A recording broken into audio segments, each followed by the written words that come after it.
Nous avons exploré divers modèles de gouvernance qui visent à promouvoir la participation citoyenne, la transparence et la responsabilité.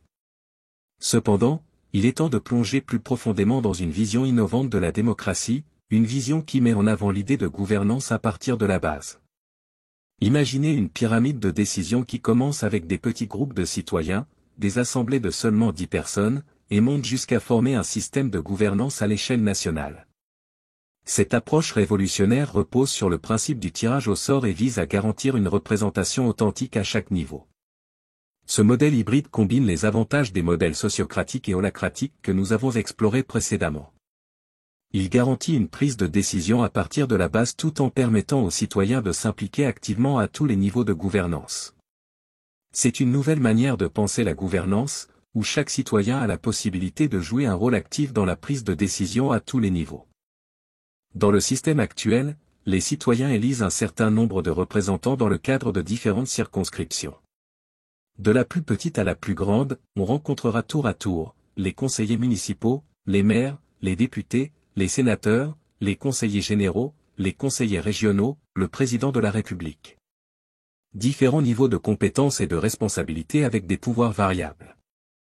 Mais un conseiller municipal d'une commune de 300 habitants est-il comparable à celui d'une commune de 30 000 ou 300 000 habitants? Pour simplifier, ce système évoque une pyramide à degrés. En bas, les conseillers municipaux puis les maires. En haut, le président de la République et juste dessous, les députés. Dans la plupart des sociétés, le pouvoir s'est toujours calqué sur ce modèle approximatif. Dans le système communiste également, le schéma pyramidal est extrêmement structuré. Difficile d'y échapper.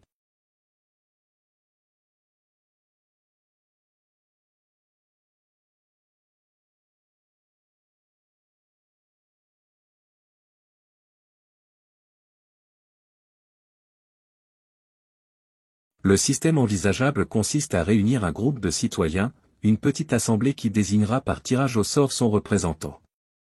C'est le premier degré de la pyramide.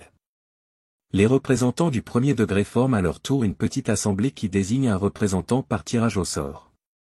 C'est le deuxième degré. Et ainsi de suite.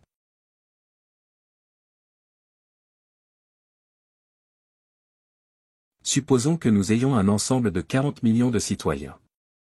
Une réduction décimale nous montre qu'il ne faut que 5 étages à cette pyramide pour parvenir à 400, chiffre qui peut correspondre au nombre des députés, ce qui donne un député pour 100 000 citoyens. 400 députés du 5e niveau. 4 000 représentants du 4e niveau. 40 000 représentants du 3e niveau. 400 000 représentants du 2e niveau. 4 millions représentants du 1er niveau. 40 millions citoyens. Il faut bien comprendre que cet exemple, basé sur une réduction décimale, signifie qu'à tous les niveaux de cette pyramide, ce sont toujours des petites assemblées de seulement 10 personnes qui tirent au sort, parmi elles, leurs représentants. Ainsi, les 40 millions de citoyens forment 4 millions de groupes de 10 personnes produisant au premier étage de la pyramide 4 millions de personnes représentant ces groupes. Ces 4 millions de représentants se réunissent à leur tour en 400 000 groupes de 10 personnes produisant 400 000 représentants au second étage de la pyramide. Ces 400 000 représentants forment 40 000 groupes au troisième étage de la pyramide, et ainsi de suite. Ce système peut s'appliquer quelle que soit la taille de la population. Avec 40 millions de citoyens en France, on obtient ainsi 400 députés au 5e niveau de représentation.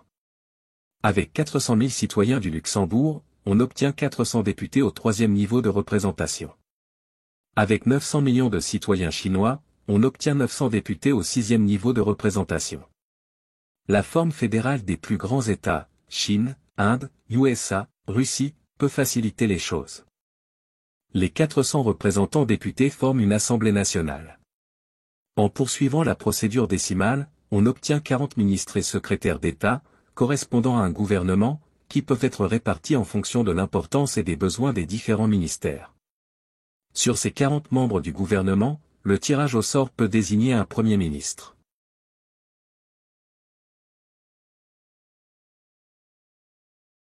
Le Premier ministre sera le représentant ultime, celui du gouvernement, porteur des décisions prises collectivement par les membres du gouvernement. Les 360 députés restants auront en charge le domaine législatif, mais ils auront de surcroît un contrôle direct sur les membres du gouvernement par l'intermédiaire des 40 groupes citoyens dont ces membres sont issus.